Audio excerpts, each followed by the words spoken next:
बीबी फातिमा के इंतकाल का वक्त जब करीब आया तो आपने हजरत अली को पास बुलाकर कुछ वसीयत की। उन्होंने फरमाया, जब मेरा इंतकाल हो जाए तो मेरे इंतकाल के बाद मैंने फलां जगह एक कागज का टुकड़ा रखा हुआ है, उस कागज के टुकड़े को बगैर पढ़े मेरे कफन में रख देना। हजरत अली ने रसूल खुदा का वास्ता देकर पूछा, मुझे बताओ उस कागज में क्या लिखा है।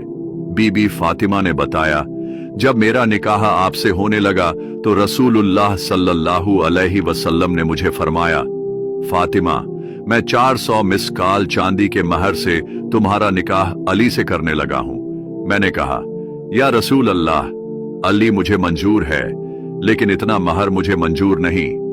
इतने में जिब्राइल अलैहिस्सलाम ने हाजिर होकर अर्ज की, या रसूल अल्लाह, अल्लाह फरमाता है कि मैं जन्नत और उसकी नेमतें फातिमा का महर मुकर्रर करता हूं।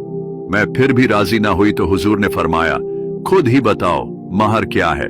मैंने कहा, अब्बा जान, आप हर वक्त उम्मत के गम में रहते हैं, मैं चाहती हूं कि आपके गुनाहगार उम्मती हों कि बख्श मेरा महर हो।